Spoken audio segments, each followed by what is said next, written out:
In her recent work on memorialization and bearing witness, The Generation of Post-Memory, Marion Hirsch asks, and I quote, "What do we owe the victims? How do we carry their stories forward without appropriating them?"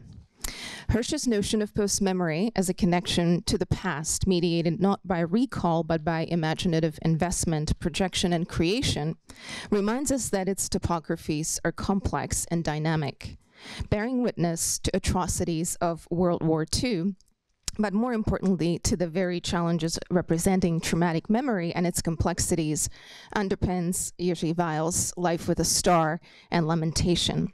Focusing mainly on his novel, Life with a Star, published in 1949, with reference to Lamentation, published in 1958, I argue that Weil's engagement with memory resonates throughout his works like a refrain, whose many turns and returns take the form of lament, part fugue, part elegy. I begin this presentation with a reference to one of such turns and returns, a brief quotation from the very end of Jiří Weil's Lamentation for 77,297 victims, echoing Veronica. "And ashes cover the land and rise to the heavens. Millions burned in the ovens, and those 77,297 from my native land are only a drop in the ocean of dead, from charred villages, razed cities, and overturned graves. And the handful of those who survived see shadows, shadows of unburied loved ones, whose ashes have been mixed into the earth. The shadows are silent, as if reproachful or on guard. However, their ashes mix into the fertile soil, good land from which crops grow and trees blossom. For in peace and serenity, it is their land too."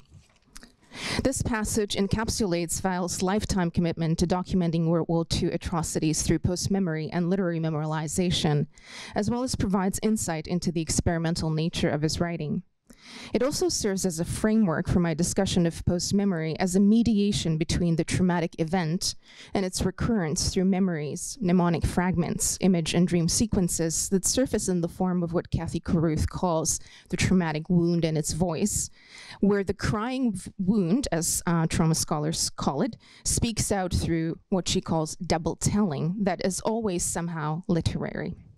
As I will show, Life with a Star and Lamentation engage post-memory through repetition that, like a refrain, plays itself out in a fugal and even more so in Lamentation, elegiac capacity. In my reading of Weil's work, I draw on Antonio Viselli's concept of fugal writing as, and I quote, "a narrative organization technique of poetics of polyphonic and contrapuntal arrangement," but also on Ruth Skilbeck's connection of fugal writing and trauma, specifically its polyphonic engagement with memory's contrapuntal presentation. Expanding on David Lightfoot's, who's not here, notion that Lamentation serves as a kind of coda to Weil's Life with a Star, my presentation proposes that the two texts function as a dynamic semiotic space, or semiosphere to use Jiří Lotman's terms, where one text actualizes the other, co-creating an alternative space where traumatic memory and its complex topographies can be engaged in ways that reframe memorialization as a process of many turns and returns.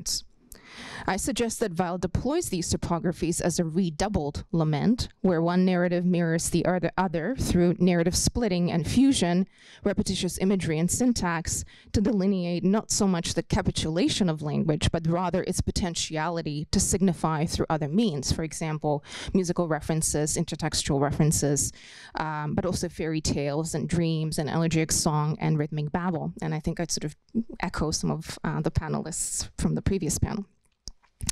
Employing such intertextual and intermedial references to explore what Giorgio Agamben calls the lacunae of bearing witness as a limit situation, I argue that Weil's Life with a Star and Lamentation remind us of the porosity of memory and as forgetting.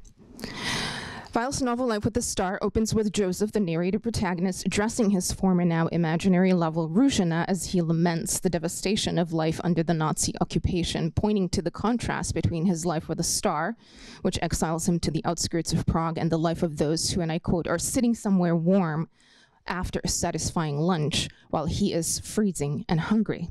The opening thus foregrounds Joseph's cleaving between two worlds, the deadly reality of Nazi atrocities on the one hand and survival on the other. Prague, the city in which the novel is set, is similarly divided into a space of those who are visible and those who are not, those who will live and those who will not. The radio mart where the Jewish citizens are rounded for transport to Terezin and beyond, but also the cemetery where Joseph works, serve as a semiotic boundary of sorts, or what Agamben calls the limit situation.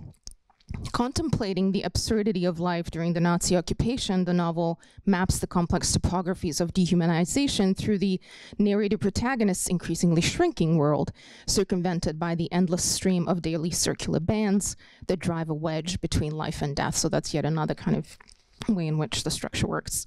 To navigate his survival and his ethical and its ethical implications, Joseph carries conversations, as Veronica mentioned, mostly in his mind with Ruzhina, his former lover, a stray cat, Tom, and death. These conversations take the form of a mournful elegy-like address. He says, for example, and I quote, "We had been talking for some time, Death and I, but she was a very inattentive companion," end of quote. Joseph's address to death embodies what Diane Fuss calls the elegy's investment in giving voice to the dead, but also to the living. Through his dialogic monologue oscillating between I and you, Joseph strives to parse the complex realities of the Nazi occupation and its dehumanization of the Jewish people. But he also hopes to give voice to those who have been deprived of it by being reduced to numbers on the transport list. Weil exemplifies this internal-external division in the narrator-protagonist whose I not only addresses the animate and inanimate you, but also reports on the comings and goings of the generic they, the Czechs, Czech and German Jews, the Nazis, the Germans, the community committee as well. To document the war atrocities, Weil purposely obfuscates the they as a loaded yet ambiguous signifier. As Volkova notes, Joseph, and I quote, never mentions the words Jew, German, or Nazi in the whole book, end of quote. This obfuscation further exposes what Agamben calls the limit situation and its resistance to any representation or languaging, but it also produces a split, creating a demarcation or a semiotic boundary in the novel, to use Lotman's words. This boundary, again, both separates and unites, binding the tensions between the internal and external, subject and object, life and death, in a counterpoint, which is then actualized in the dynamic of the inner-outer landscape of the protagonist's mind city and the external surroundings that underpin the narrative as a frame and disorienting and orienting device where the reliability of language and narration is persistently put in question. For example, as readers, we do not know whether Ruzhina is real or imaginary. In addition to the conversations Joseph has with Ruzhina, Death, and his cat Tom, he also engages in conversations with other Jewish citizens who work with him in the city cemetery. As Joseph engages in these conversations, he moves between what Łukaszewski calls the dialogization of the monologue and the monologization of the dialogue to capture the absurdity of the war events. This switching between I and you generates a sonoric, rhythmic effect that underpins the novel. This effect results in a refrain whose variations produce, as Veronica mentioned, a polyphonic, elegiac quality of a redoubled lament as the narrator's monologue becomes a dialogue between his inner self and his many perspectives of the world. This intermediate quality permeates Life with a Star and Lamentation in different, yet not dissimilar ways, as it points towards the ways in which the Nazi ideology has turned people and animals into objects, and the surrounding world of Prague and Terezin into a theater of the absurd, where language becomes non-language, where reality is surreal, where the line between life and death is oppressively thin. Lamentation reframes the elegiac quality of Life with a Star through three parallel narratives that echo one another in counterpoint, producing a song-like quality whose refrain returns to the complex turns of commemorating the dead in the context of what Agamben calls a limit situation. Life with a Star captures this limit situation of dehumanization and Joseph's rehumanization of inanimate objects through his address to others. Be they real or imaginary people, animals, or objects. Joseph's speech thus animates the inanimate, generating its dialogization from itself, to use Łukaszewski's terms, an effect that further points to the split narrative of trauma, its redoubling in the form of an address where Joseph strives to grasp the reality and its inaccessibility and its unknowingness.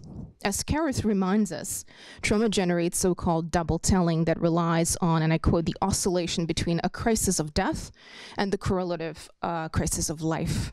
between the story of the unbearable nature of an event and the story of the unbearable nature of survival, end of quote. Weil's narrative deploys this redoubling as a narrative structure where survival constitutes a kind of paradox, limit experience, where bearing witness can happen only through its lacunae, through other intermedial means, to paraphrase Agamben. Through such a narrative exposure, Life with a Star explores the ethical implications of memorialization and testimony by positioning bearing witness as a limit experience, where memory and forgetting are in a dynamic and contrapuntal relationship of translation and actualization. This limit experience is exemplified in Weil's juxtaposition of Joseph's direct and indirect experiences of marginalization and dehumanization of the Jewish citizens of Prague as they're forced to abide by everyday circulars, which he experiences directly, and by the indirect experience of hearing about the Jewish people being rounded for transport and dying in camps. Weil furthers the analogy between bearing witness and as the limit experience through Joseph's own ethical quandary, whether to join the transport or manufacture his own death by putting himself, figuratively speaking, under erasure, by, and I quote, burning the last sheets of his scribbling and annulling the name of Joseph Robicheks, because as the narrator says, and I quote, anything could be done with numbers. A person could be changed into a circus animal or into a figurine, end of quote. As Agamben reminds us, the SS refrained from calling the dead corpses or cadavers. In his words, they were to be called figuren, or figures or dolls, end of quote. Interestingly, a similar image appears towards the end of Life with a Star as Joseph listens to the announcement of the list of names shot to death as he walks through the city and looks into the window of an antique shop where, and I quote, there wasn't a lavish display, only some mice and figurines that convey nothing, end of quote. In the text, the mice and figurines connote the dehumanization of the Jews round up at the Radio Mart, reduced to numbers and stripped of their humanity. Simultaneously, the scene becomes a variation on Joseph's early conversation with one of the co-workers from the cemetery, where they collect all the usurped objects from the victims, from, and I quote, dolls of various sizes, rag dolls, to fancy life-size dolls with eyelids that moved, end of quote. Uncomfortable, the co-worker, the miller, says to Joseph, and I quote, I don't like carrying such things. These things are alive, end of quote. This concatenation of events yet again symbolizes the fine line between the subject and object, the animate and inanimate, as they move in counterpoint from one limit experience or boundary to another. Employing fugal, elegiac lament as a narrative device, Weil juxtaposes the fine line between humanization and dehumanization, animate and inanimate, through a variation of narrative counterpoints to bring attention to the ethical implications of bearing witness. Life with a Star cautions that bearing witness is a limited exercise, to say the least, but an important one. Joseph does not have a first-hand experience of the camp or the transport. Nonetheless, he witnesses its realities through others, through mediation and analogy, as he accompanies his uncle and aunt to the Radio Mart, for example, knowing that they are on the way to Terezin with numbers around their necks, soon to become figuren. As Ali Wiesa, a war survivor, has noted, and I quote, those who have not lived through the experience will never know, end of quote. To put it in Agamben words, whoever assumes the charge of bearing witness knows that he or she must bear witness in the name of the impossibility of bearing witness. This impossibility means documenting what one has not seen by narrative displacement because, to quote Agamben, language in order to bear witness must give way to a non-language. In Life with a Star, this challenging dynamic is reflected in the narrator's stream of consciousness, which is punctuated by language that ceases to make sense, that becomes non-language. For example, when the names of the dead are announced or being read, Joseph is speechless, deprived of language, repeating the words kukureke tuchivod, end of quote. It's the nonsensical language or babble of a young child that provides comfort in the limit situation. By depersonalizing and resorting to non-language, the narrator acknowledges what trauma scholars refer to as the gaping wound of the traumatic event, or what Kathy Karuv refers to as a crisis that simultaneously defies and demands our witness. To remember the event at all, Weil suggests, can be approached only indirectly through post-memory and its multiple forms of mediation and what Hirsch calls retrospective witnessing. In both Life with a Star and Lamentation, such retrospective witnessing takes the form, as I have been saying, of an elegiac fugal lament consisting of repetition and counterpoint that together elevate the narrative to the sonorous, non-referential aspect of music.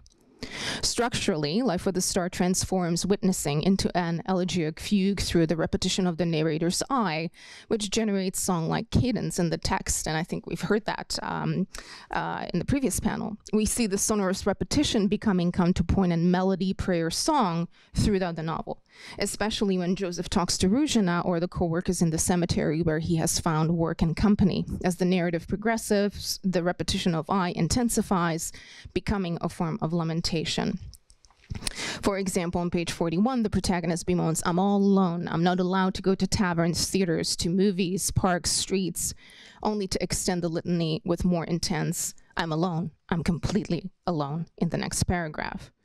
The lamentation reaches their lyrical peak in the raking leaves scene, where the dehumanization is associated with the marble monuments that do not move, and the rehumanization of the leaves mingled with the ashes of the dead. So as each stroke animates the leaves, turning them into a prayer, into a living memory that, unlike the marble of the heavy monuments, crushing the grass in the cemetery, as Weil puts it, is dynamic.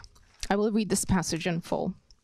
And I quote, "The eyes of the Lord of life and death were full of tears, and one of them fell on the leaning rake. And a miracle happened. The soul of a just man entered the rake. Then in it went through the fields of the dead, turning over leaves and changing them into words. The fall wind lifted the leaves and carried them all through the land, words about silent pain and the hour of submission to death, about the walls splattered with blood that never dries. The rustle of the leaves, when they fell to the earth, became a song, with the sobbing melody of a prayer as it rises to the heavenly gates and rains down in the form of pebbles. Whenever the leaves touch the rake, they change into words, and these words live, even after the bones of martyrs are scattered, even after their bodies change to dust and ashes." End of quote. This powerful passage not only points to the permeable boundary between life and death, but also speaks to the redoubled actualization that I have mentioned earlier, and that is furthered in Weil's even more lyrical elegiac prose poem, as Lightfoot puts it.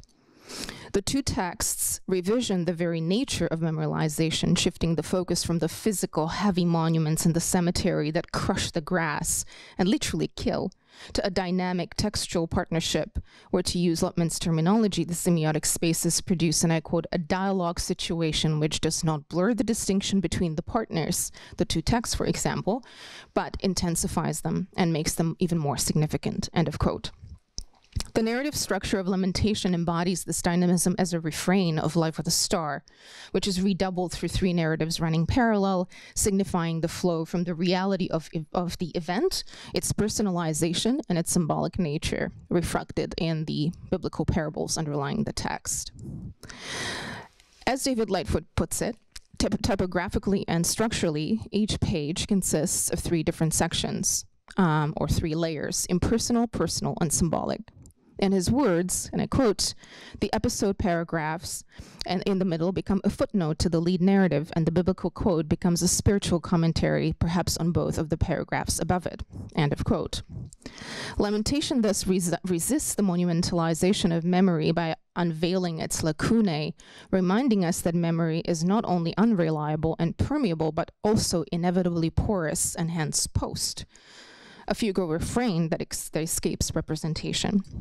The end of Lamentation, quoted at the beginning of my presentation, echoes the rake scene in Life with a Star, but with a difference, by pointing to the ashes becoming life again as the land awakens from the horrors of the war. The ashes animate the land, becoming life, and I quote, "mixing into the fertile soil, good land from which crops grow and trees blossom as the shadows walk with you hand in hand," end of quote. The land thus becomes a living, dynamic memorial that embodies the various limit situations, describing the fine line between life and death through the oscillation between animate and inanimate, denoting the horrors of Nazi dehumanization, and the survivor's commitment to bearing witness through testimony, through indirect, if only symbolic, rehumanization by means of a fugue-like narrative. In conclusion, aware of the challenge of representation, but also of the potential pitfall of commodifying and further objectifying others' experience, Weil employs fugue as an experiment, or as an experimental narrative that accommodates the non-referentiality of non-language through repetition, polyphony, and nonsensical language. Not only does it allow him to explore the tensions between the inner and outer boundaries of the narrator's mind, and the city and the world as such, but it also positions his work within a larger context of modernist and avant-garde writing of the first half of the 20th century.